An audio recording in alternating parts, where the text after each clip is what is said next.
Halo anak-anak kelas 12 IPS, Shalom dan salam damai Kristus untuk kita semua. Bertemu kembali dengan Ibu dalam pelajaran pendidikan agama Katolik dan budi pekerti di kelas 12. Ibu harap kalian bisa mengikuti pelajaran dengan baik dan tetap semangat.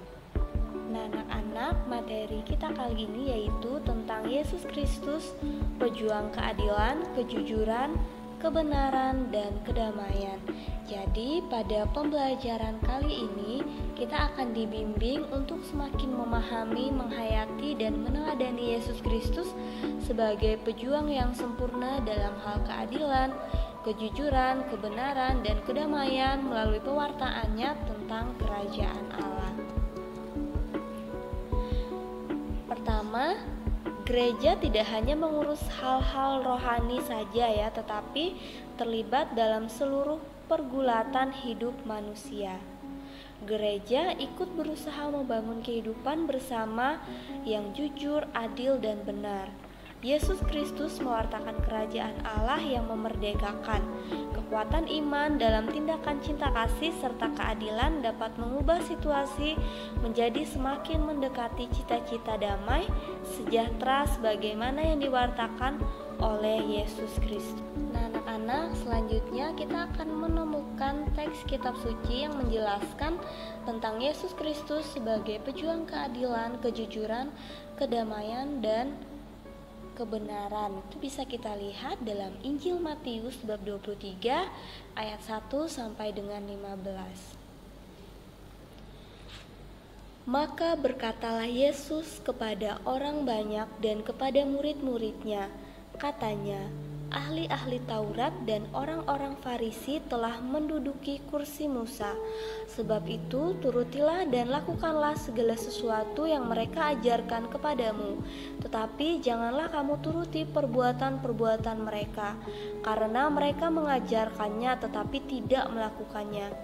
Kemudian mereka mengikat beban-beban berat lalu meletakkannya di atas bahu orang, tetapi mereka sendiri tidak mau menyentuhnya. Semua pekerjaan yang mereka lakukan hanya dimaksud supaya dilihat orang. Mereka memakai tali sembahyang yang lebar dan jubah yang panjang. Mereka suka duduk di tempat terhormat dalam perjamuan dan di tempat terdepan di rumah ibadat. Mereka suka menerima penghormatan di pasar dan suka dipanggil rabi. Tetapi kamu janganlah kamu disebut rabi, karena hanya satu rabimu dan kamu semua adalah saudara. Dan janganlah kamu menyebut siapapun bapa di bumi ini, karena hanya satu Bapamu, yaitu Dia yang di sorga. Janganlah pula kamu disebut pemimpin, karena hanya satu pemimpinmu, yaitu Mesias. Barang siapa terbesar di antara kamu, hendaklah ia menjadi pelayanmu. Dan barang siapa meninggikan diri, ia akan direndahkan. Dan barang siapa merendahkan diri, ia akan ditinggikan. Celakalah kamu, hai ahli-ahli Taurat dan orang-orang Farisi. Hai kamu orang-orang munafik, karena kamu menutup pintu-pintu kerajaan sorga di depan orang. Sebab kamu sendiri tidak masuk dan kamu merintangi mereka yang berusaha untuk masuk. Celakalah kamu, hai ahli-ahli Taurat dan orang-orang Farisi. Hai kamu orang-orang munafik, sebab orang menelan rumah janda-janda, sedang kamu mengelabui mata orang dengan doa yang panjang-panjang. Sebab itu kamu pasti akan menerima hukuman yang lebih berat. Celakalah kamu, hai ahli-ahli Taurat dan orang-orang Farisi. Hai kamu orang-orang munafik, sebab kamu mengarungi lautan dan menjelajah daratan untuk mentobatkan satu orang saja menjadi penganut agamamu. Dan sesudah ia bertobat, kamu menjadikan dia orang neraka yang 2 kali lebih jahat daripada kamu sendiri. Selanjutnya, nafsu atau ambisi untuk mengumpulkan uang atau kekayaan agaknya bertentangan dengan usaha mencari kerajaan Allah. Betapa sulitnya orang kaya masuk ke dalam kerajaan Allah, seperti halnya seekor unta masuk ke dalam lubang jarum. Bisa kalian bandingkan dengan Injil Markus bab 10 ayat yang ke-25. Nah, di sini maksudnya Yesus mendorong agar orang tidak terbelenggu dengan uang atau harta dan kekayaan ya. Tetapi Yesus mendorong agar orang kaya memiliki semangat solidaritas terhadap orang miskin dan menderita ya, dan suka membantu mereka dengan kekayaannya. Nah, yang dituntut oleh Yesus bukan hanya sekedar derma, melainkan usaha nyata dari orang kaya untuk membebaskan orang dari kemiskinan dan penderitaan. Nah, anak-anak, di sini kita bisa melihat ya bahwa uang, harta, dan kekayaan itu pasti mempunyai nilai ya, maka kita harus berusaha untuk memilikinya. Namun kita yang harus menguasai harta ya, bukan harta yang menguasai kita. Kemudian uang, harta, dan kekayaan itu tidak boleh dimutlakan ya, sehingga menghalangi kita untuk mencapai nilai-nilai yang lebih luhur, yakni kerajaan Allah. Karena jika kita hanya terobsesi dan bernafsu untuk mengutamakan kekayaan, maka kita sudah mendewakan harta, dan itu salah ya. Selanjutnya, Yesus tidak menentang hukum Taurat ya sebagai hukum. Akan tetapi Yesus menentang cara orang menggunakan hukum dan sikap mereka terhadap hukum. Nah, para ahli kitab dan orang-orang Farisi telah menjadikan hukum sebagai beban, padahal seharusnya itu merupakan pelayanan mereka ya. Nah, bisa kalian bandingkan dalam Injil Matius bab 23 ayat 4, kemudian Injil Markus bab 2 ayat 27, di mana Yesus juga menolak setiap hukum dan penafsiran yang digunakan untuk menindas orang ya. Karena menurut Yesus hukum harus berciri pelayanan ya, belas kasih dan cinta. Nah, dalam kerajaan Allah kekuasaan, wewenang, dan hukum itu harus bersifat fungsional ya. Selain itu juga kekuasaan itu memang sangat bernilai ya, namun orang tidak boleh memutlakannya sehingga usaha kita membangun kerajaan Allah itu terhalang. Yesus mengatakan, "Siapakah yang terbesar dalam kerajaan surga? Aku berkata kepadamu, sesungguhnya jika kamu tidak bertobat dan menjadi seperti anak kecil ini, kamu tidak akan masuk ke dalam kerajaan surga."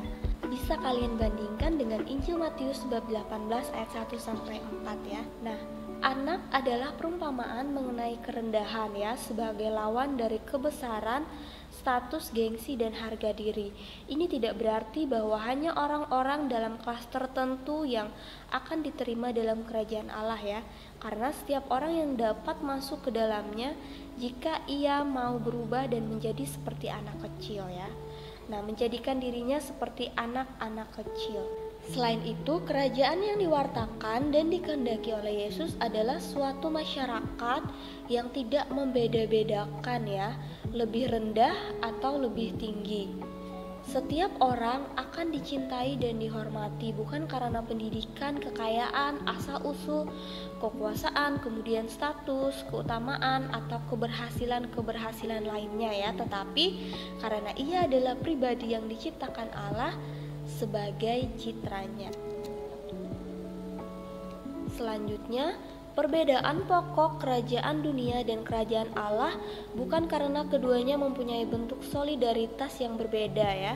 Kerajaan dunia sering dilandaskan pada solidaritas kelompok yang eksklusif ya, yaitu misalnya suku, agama, ras, keluarga, dan sebagainya, dan demi kepentingan sendiri. Sedangkan kerajaan Allah itu dilandasi solidaritas yang mencangkup semua umat manusia. Dalam kitab suci pernah dikatakan ya, bahwa kamu telah mendengar firman, kasihanilah sesama manusia dan bencilah musuhmu. Tetapi aku berkata kepadamu, kasihanilah musuhmu dan berdoalah bagi mereka yang menganiaya kamu.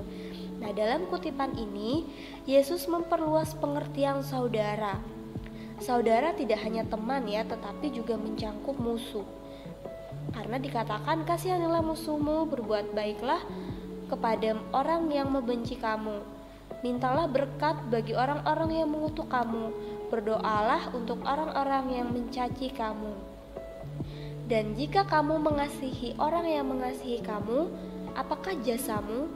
Karena orang-orang berdosa pun mengasihi juga orang-orang yang mengasihi mereka. Nah, anak-anak, di sini kita bisa melihat ya bahwa Yesus itu sungguh luar biasa. Tetapi solidaritas kelompok atau mengasihi orang yang mengasihi kamu itu bukanlah solidaritas menurut Yesus ya. Karena kita hanya mengasihi orang yang mengasihi kita. Tetapi solidaritas yang dikehendaki oleh Yesus adalah solidaritas terhadap semua orang tanpa memandang bulu, termasuk juga musuh ya. Jadi tidak hanya orang yang mengasihi kita, tetapi musuh kita ataupun orang-orang yang sangat membenci kita. Baiklah anak-anak, demikianlah materi yang dapat Ibu sampaikan dalam pertemuan kali ini. Semoga apa yang Ibu sampaikan dapat bermanfaat bagi kita semua. Sampai bertemu di pertemuan yang selanjutnya, tetap jaga kesehatan. Thank you, dan God bless us.